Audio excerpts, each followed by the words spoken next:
It's fun.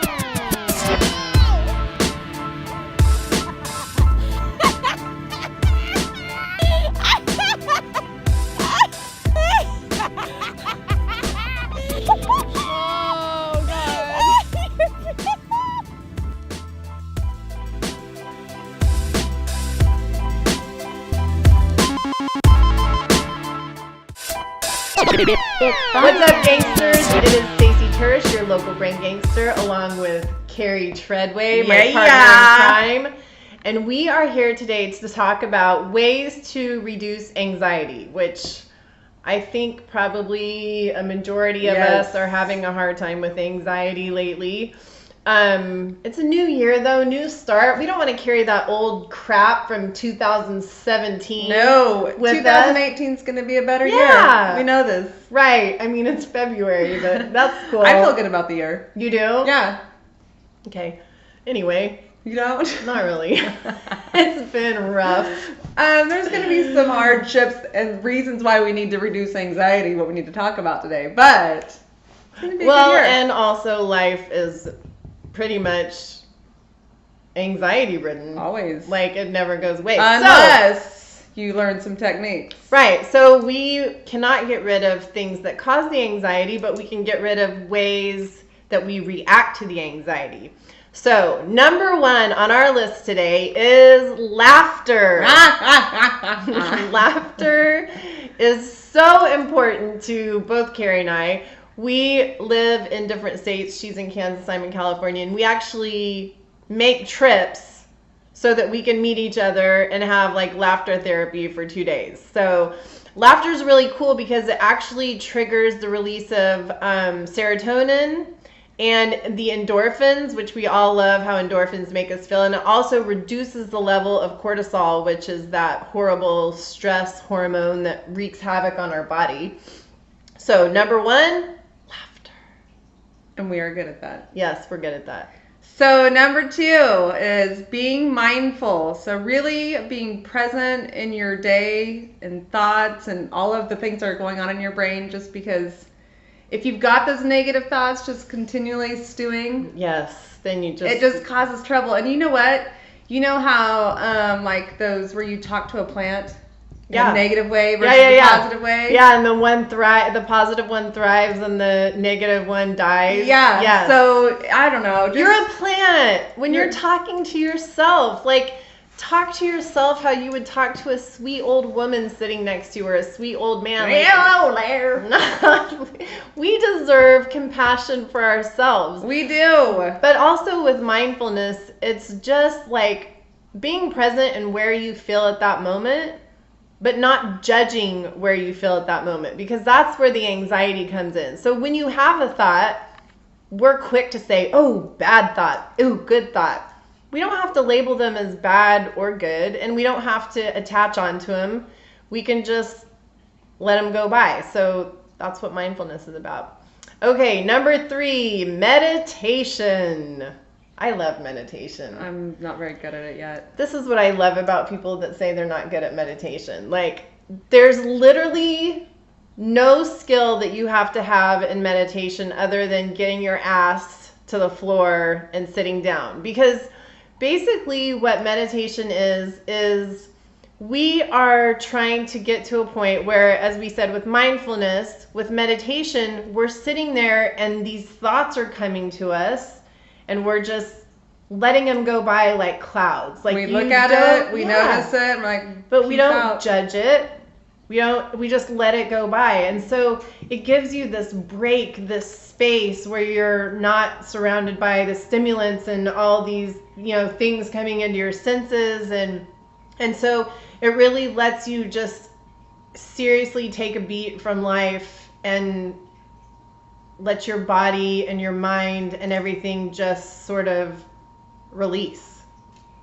Well, and when I was saying I wasn't good at it, I meant like I'm not good about actually taking the time to do that. Okay, because that's what that was going to remind me. Okay, so anyway, the thing is that a lot of people with an active brain like you have, they do though have a hard time meditating. Like, I have ADHD. I think a lot of shit.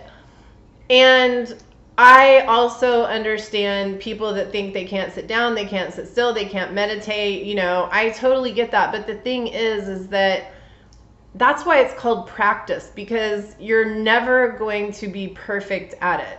And so we practice meditation, and it's just like if you're going to practice shooting hoops, you know, for an hour you're shooting hoops. You're not making every single shot, but it doesn't matter because that's all part of the practice.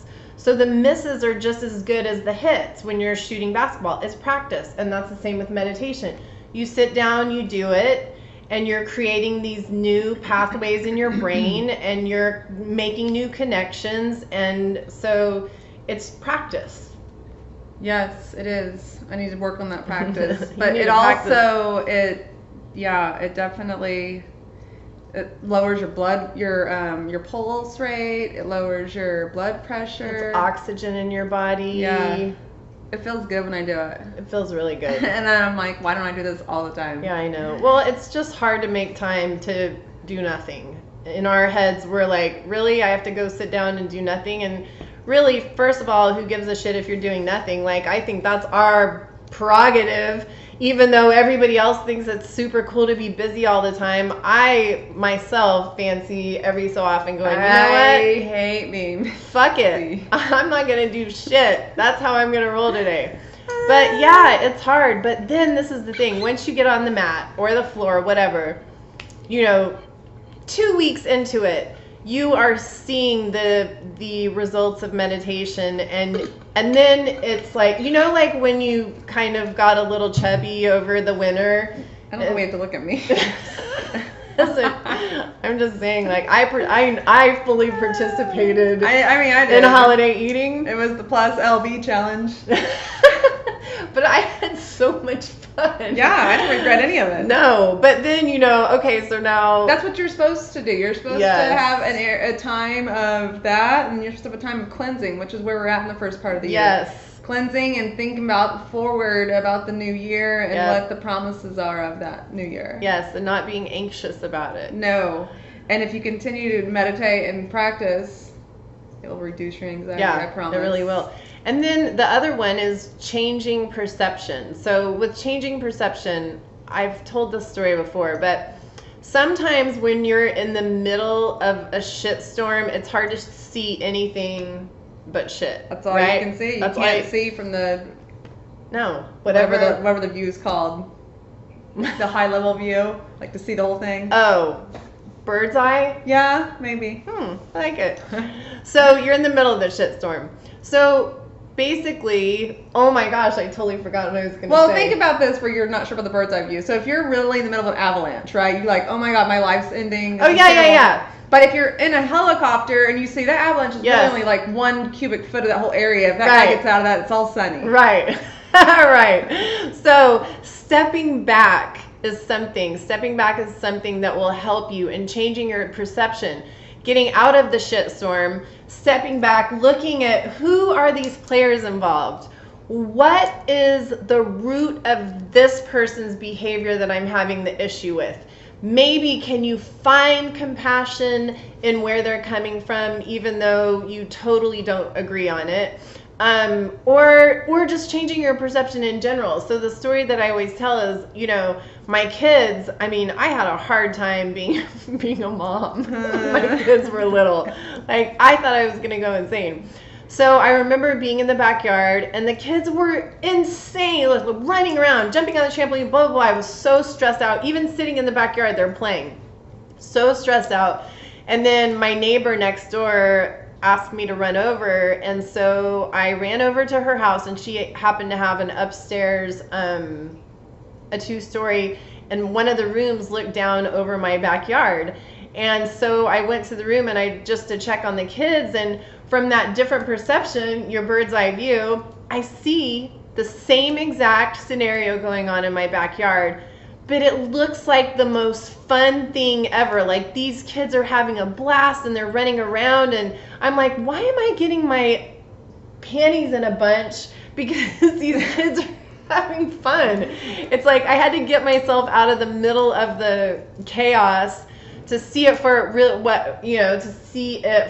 what it really was, and that was changing my perception, and that allowed me to then, from then on, when I'm in the backyard, I always think that view from the top and change my perception so that I can enjoy that with the kids instead of wanting to tear my hair out.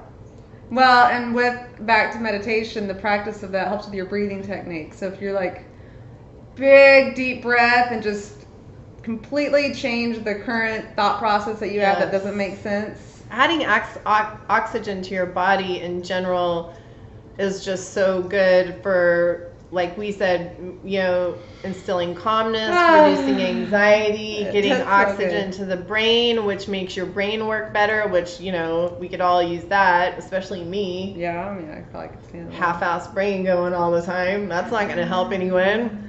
Well, and I always have to throw out this because this applies everywhere in life. Oh, God. Are you have going you to ever? Yes. Are you ready for it? I love this. Okay. So this is a quote that in the last 2 days, I've heard 2 hours. 4 times. 2 hours, probably. Okay. But thinking about changing your perception, there is a quote that was done by somebody that I'm sure was really smart. I'm going with it, right? Yep.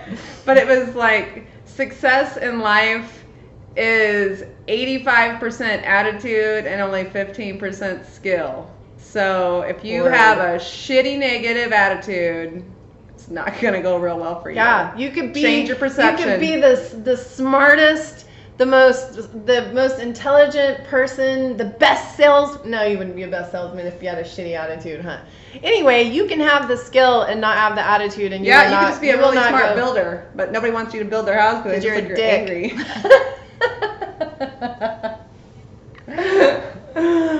So those are 5 ways. Oh no, we still have another one. Yeah. Those were 4 ways. We're starting to get anxious there, looks like. Okay, go ahead. What's the last one? That one, Joel. That's all you. Oh, it was? Yeah. Okay. So I love doing this. So visualization techniques.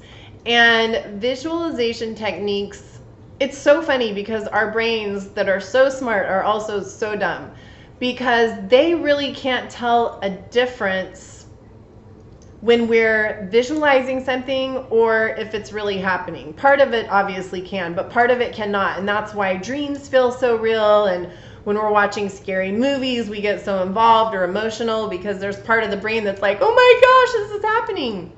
So we can use that to our benefit with visualization techniques. Thank you for tuning in to Brain Gangster Live on reducing anxiety. And we're never prepared enough to know what our next show is. So we will see you next time.